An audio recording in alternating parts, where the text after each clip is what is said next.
Good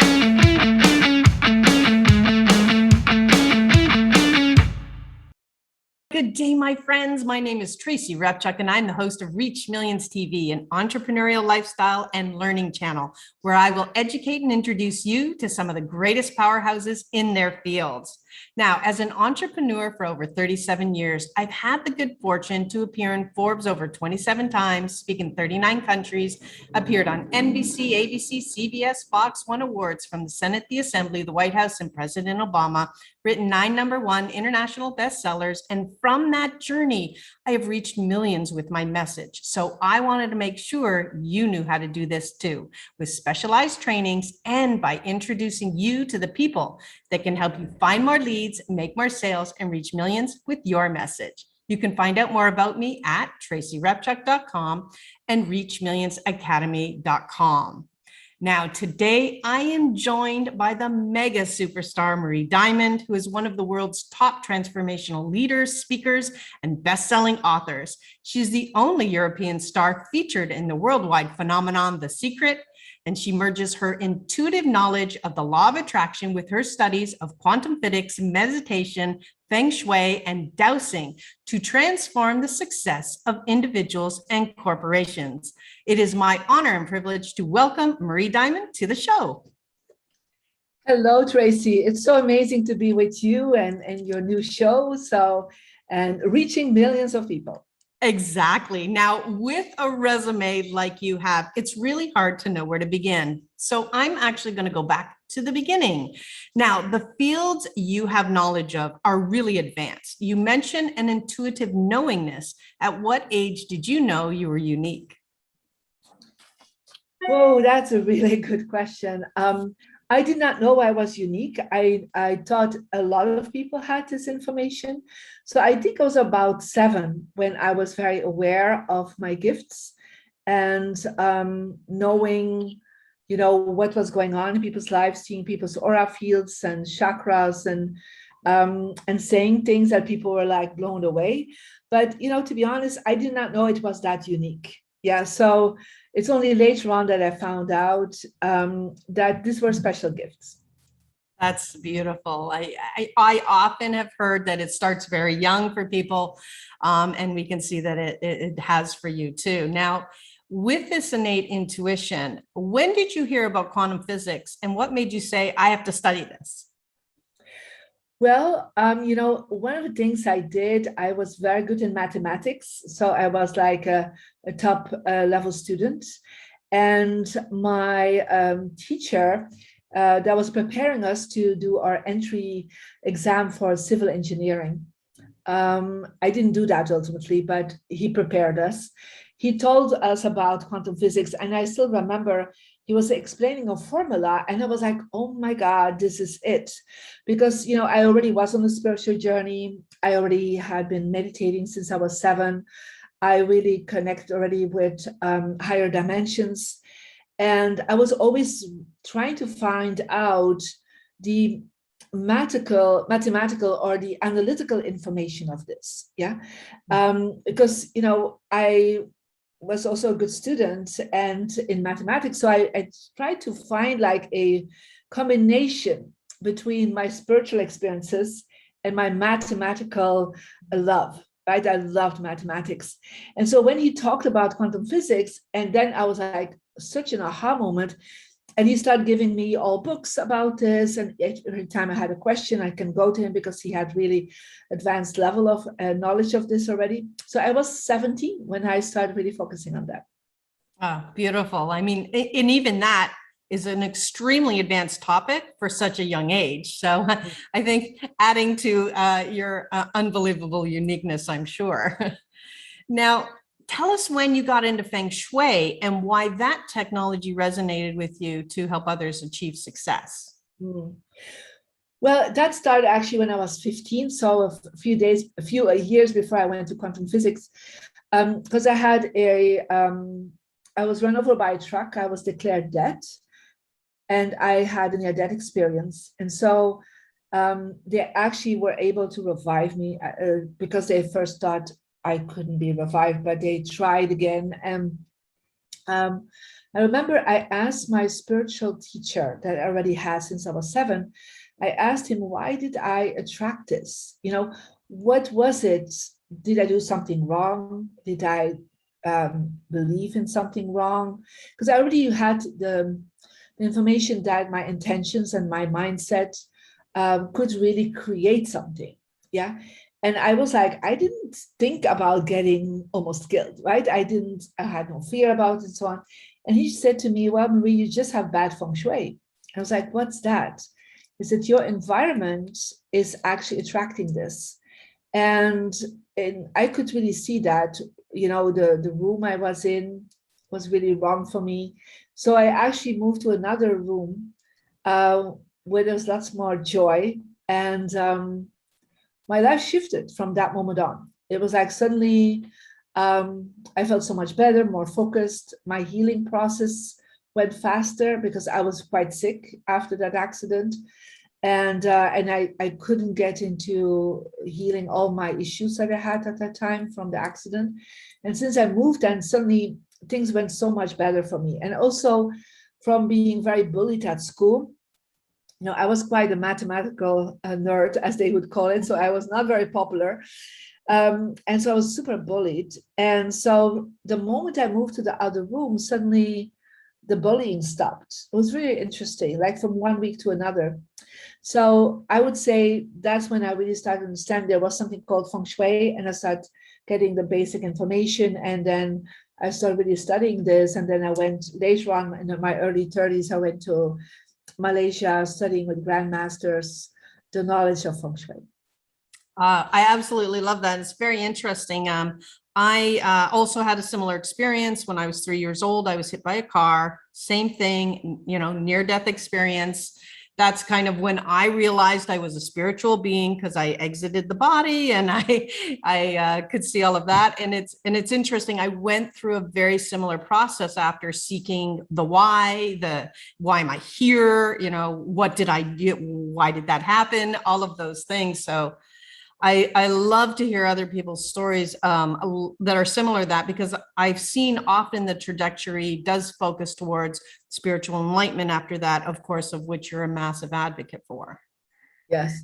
No, it's wonderful to hear that you had similar experience. I didn't know that. And so yeah, after I came back in the body, I was very clear about what my mission was. Mm-hmm. So my mission was to enlighten more than 500 million people. That was clearly told to me and the other side. And so I did not know yet how, right? So I didn't know it was going to be as an engineer. Ultimately, I decided to become a lawyer because in my country, in order to become a diplomat or to work in politics, because I really want to make a big shift and a big change in the world, I thought I need to become a lawyer. So that's why I shifted from being an engineer to being a lawyer, because I thought I would impact more people. Wow. In some ways, I guess you could have, but I'm certainly glad you chose the path that you did. I'm sure more people can be influenced by you versus a lawyer, right? Yeah. After 5 years being a lawyer, I kind of got that it was not the right direction to go. And then I became, a spiritual teacher and energy master. And ultimately, that was much better. The impact positively has been, quite more extensive than what I could have done as a lawyer.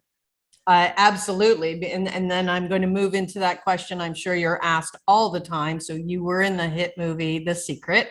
When you were being interviewed for this, did you have any idea of the significance of that moment? Well, I actually did. I think the other people did not have that idea, but about 2 years before that, I had made a vision board. And I put on my vision board a little yellow Post-it note, like literally something like this, right?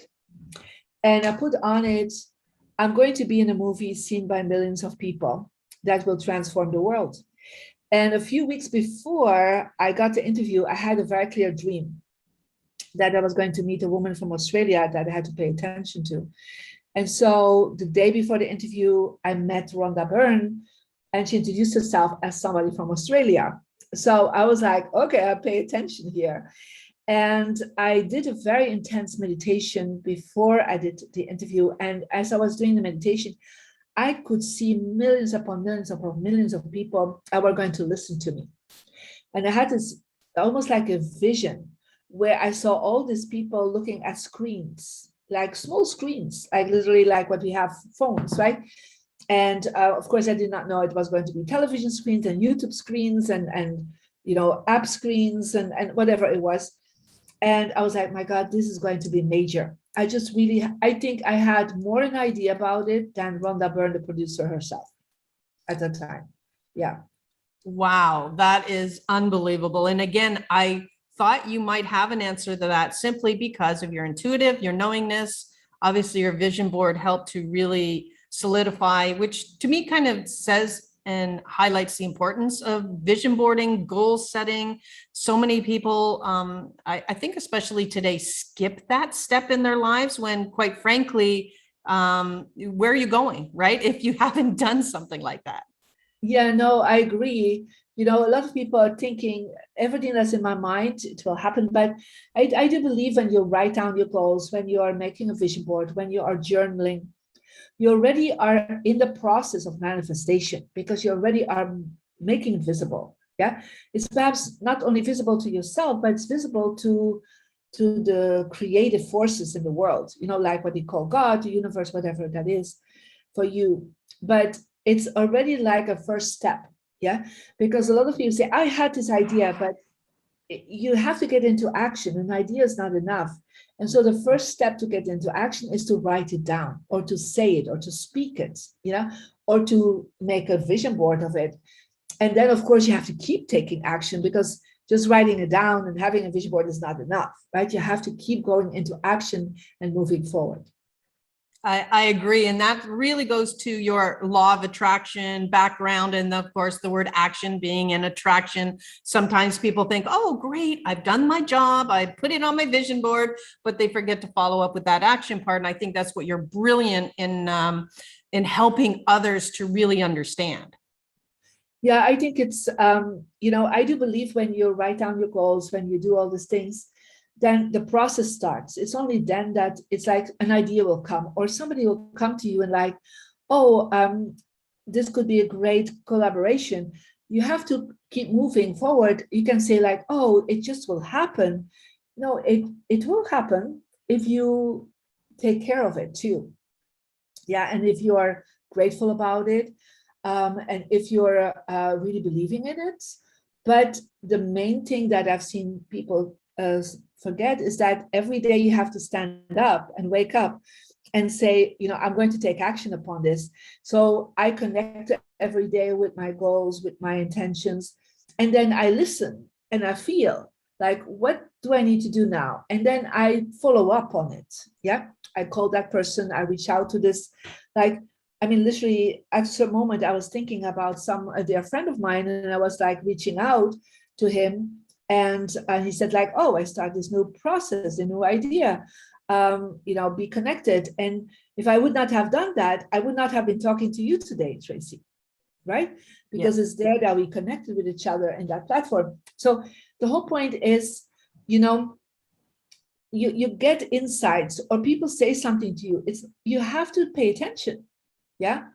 And it doesn't mean you have to do everything that comes to you, but pay attention and feel into it if that's the right thing to do.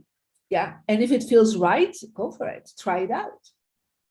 Yeah, I think that's a really key point that you've mentioned there is a lot of times people ignore their intuition. They say, oh, I'm not very intuitive, when quite frankly, we're all innate and intuitive. It's a question of exercising that ability and more importantly, trusting in that process.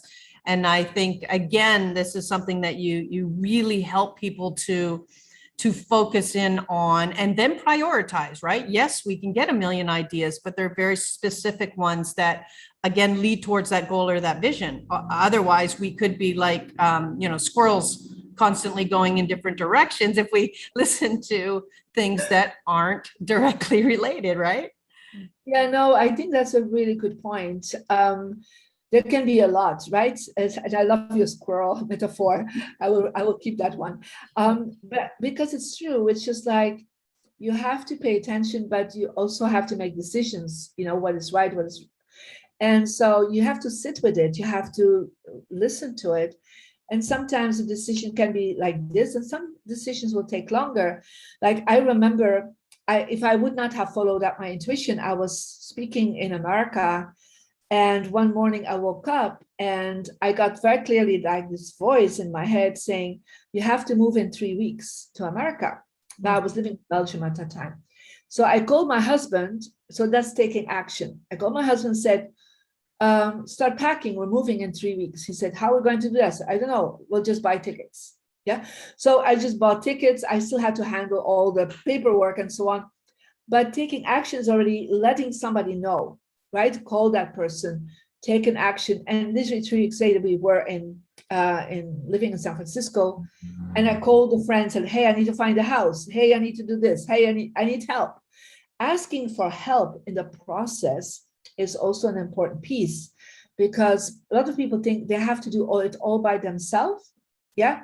And I've always seen, when you get an idea, don't think I have to do it by myself. Reach out to people and people are always willing to help. I mean, if they're not willing to help, they're not the right people. That's the thing, right? So, and I was there 3 weeks later, and I'm telling you, the sequence of the situations that happened and the people I met all started from within a week after I moved to San Francisco. If I would have missed that time of consequence at that time, I would not have been in the secret. I would not have become a Rediamond, a global transformation leader. So I would have probably stayed in Belgium doing great work, but it was not what I wanted to do, because I was here to reach millions of people. Yeah. So when these things come, and this is flow, ask people for help and say like, hey, I have this idea.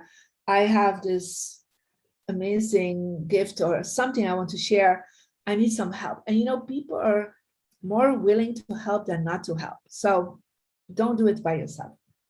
Great advice. And I love your story, because I had the same one. It's hilarious. I had an intuition. It said I had to move to the US. I was in Canada at the time, and I love it. I said to my husband, same thing. We have to go now. Like, we have to go to the US, and this is where it's going to happen for us. I can imagine for myself, as you, the obstacles, the barriers, right? This is not an easy move. Same here. Yeah. I might as well, we're not just allowed to up and go. But I think what I can see too is I have an extremely supportive husband that trusts my intuition. And from what you just said, you must as well, because my husband originally had the, wait, why California? And I'm like, I don't know. Right? Wait, why now? I don't know. Wait, and he kept asking these questions. He said, how on earth will we sell our property in under a month? Right? Because I was living in Toronto at the time. And I said, I don't know. But didn't I the next day get our house on a show called Take This House and Sell It? And it sold in 3 days, and we were packed up and ready to go. And it's funny because of what you have said, right? That intuition, that calling, that mustness that we lead to. And as a result of my move, so similar, right? That's where everything absolutely catapulted for me in a way that not only could I not predict, but the speed, I call it, all of my stuff again relates to quantum. Same here. I have, everything is quantum. And it's because the speed, you can't predict it. It's like a wormhole, right? Well, it is. It's also, you talk like I did, a quantum leap. Yeah. We say that for the quantum leap. It's like you go in the unknowing. You have a knowing, but you walk in the unknowing. You have no idea how will you figure it out. And I remember I went with 6 suitcases, and I just had bought on top of it a new house in Belgium. So I had almost no savings. I went with a few $1,000s. So I didn't know how I was going to end through the month. I had no idea, but I didn't want to let go of the house in Belgium because my son was staying there, and there was a spiritual center there. So I was like, I couldn't sell it. Mm-hmm. But I was like, there's also such a big trust Yeah, when you're in that quantum vibration, you're not only jumping and leaping, but it's also such a huge trust that the universe does provide for you, and you are taken care of and you're supported, and that all is always good.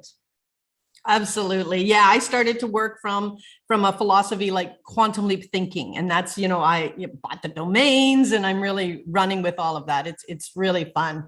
Now, your clients include billionaires, A-list celebrities, writers, speakers, CEO, Fortune 500 companies, governments, and more than 300,000 students online. I mean, tell us about that process, because the teachings are the same, but really from a billionaire to your online courses, right? It allows you to hit everybody regardless of their, let's say, finances, right? So that we can reach millions. I believe that has to be the case if we need to reach as many as we want. Yeah, it's just, for me, everyone is a soul that just is waiting to evolve. Yeah. And so for me, I don't really look at my high-end clients differently than people that are just buying something online, or people that I see in the seminar. For me, they're all just souls that are just wanting to move forward and grow. And I think that's also what the high-end clients really love about me, that I just see them as people. Yeah, I don't see them, I'm not starstruck at all. I see their needs. I'm there for them with all my love, like I'm very motherly with them. So I'm really listening, and I get them. And even if they're very successful in business, they can be not successful in relationship, or not successful in the spiritual journey, and then perhaps people that are having regular lives, they perhaps are really good in relationships and on spirituality, but then the finances don't work for them. Their business is not growing as they want. So for me, I just look always at the blockages that are there, and then see how I can help them to unblock. Yeah. So it doesn't matter what field of life it is. Yeah. The only thing is, when I work with billionaires and high-end clients, is that my impact, yeah, through them is bigger. Yeah. Because if you work with somebody and then they use that knowledge and their change in their work, or in their music, or in their movie that they're creating, I mean, it's passing on from the energy. But for me personally, it doesn't make any difference. For me, it's just like, I love people so much, and I have such a compassion wherever people are blocked, that I just want to help them as much as I can. I love that. I love that. And I have the same philosophy. Everyone is a spiritual being. We are all either seekers or of knowledge, and we really want to make better of ourselves.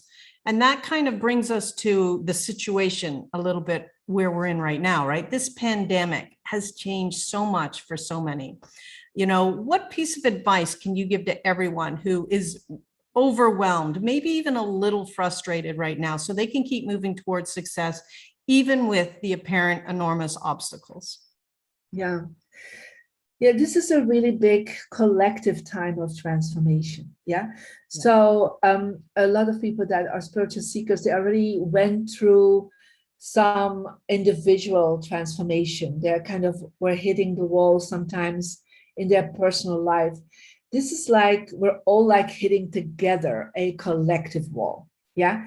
And but when that happens, the possibilities to grow in yourself as a human being are also tremendous.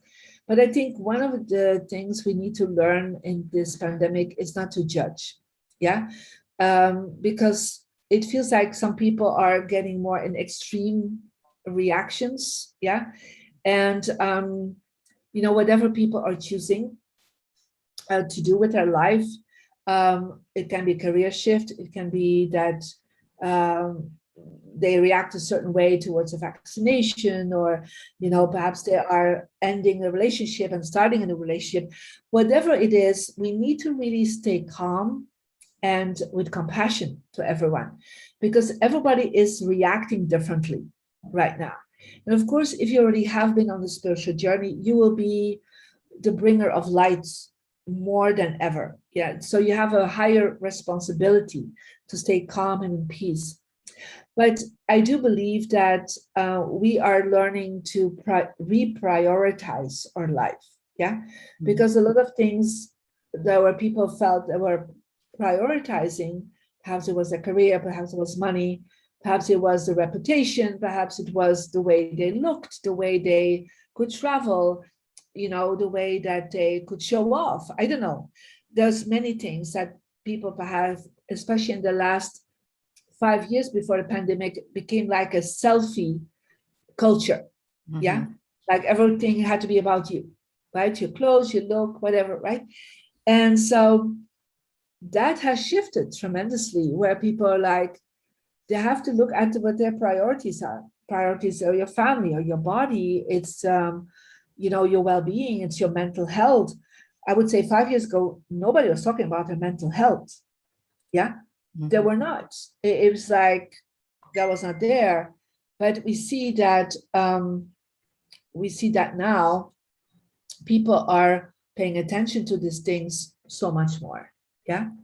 So it's a good thing with a bad thing, right? So, and unfortunately, the bad thing about it is that a lot of people got really sick and a lot of people also passed on. But I hope we all can make the right or come to the right conclusions for our own life and for the planet, even to become aware more of the climate change. And so there's so much things we have to pay attention to, and make some good decisions about. I agree. It definitely has been a global experience.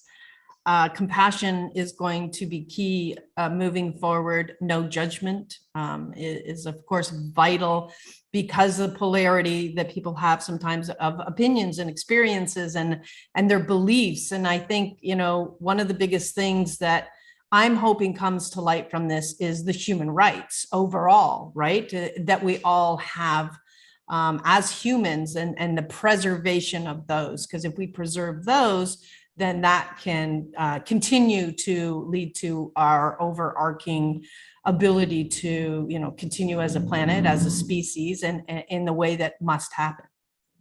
Well, I'm sure that's also important, but I think another part that's really important is it's also our human responsibilities. Yeah.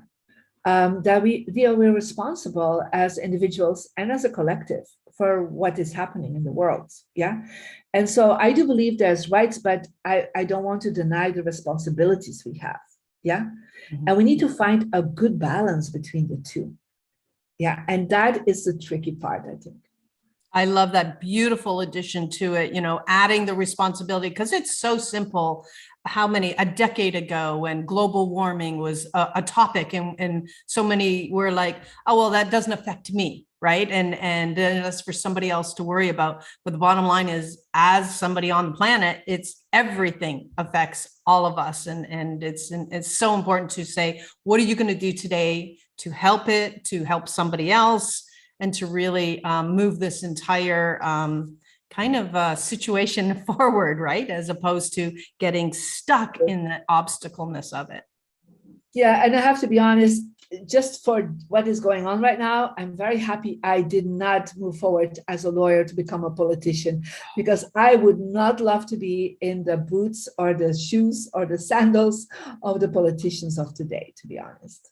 I completely agree. Well, Marie, thank you so much for being on Reach Millions TV and sharing your amazing story and insights with our followers. What is the best way for viewers to connect with you and continue the conversation? Well, the best one is to go to mariediamond.com and to sign up for your free energy report, so you can start the whole process of Feng Shui. You also can go and get my Marie Diamond app. It's for free available. And also go to, my programs on social media, on BeeKonnected. So there's many ways to connect with me, and also, of course, my YouTube channel, where there's a lot of information you can learn from me. So yeah, just there's so many directions you can go, and I'm happy to see you on one of them. That's fantastic. And it's really, you're multi-channeled, which is what you need to be today. So I'm going to encourage everybody to, of course, be sure to connect with Marie Diamond. And as far as if you're interested in joining her group on the BeeKonnected platform, you simply go to bit.ly/Marie Success Circle. And that will allow you to really get to know her, be on the inside, and enjoy a continued journey with her. Now, to help you reach millions, be sure to grab my free gifts and best resources from jointracy.com. And stay tuned to this channel for more exciting episodes of Reach Millions TV. And until next time, I'm Tracy Repchuk, and here's to reaching millions with your message.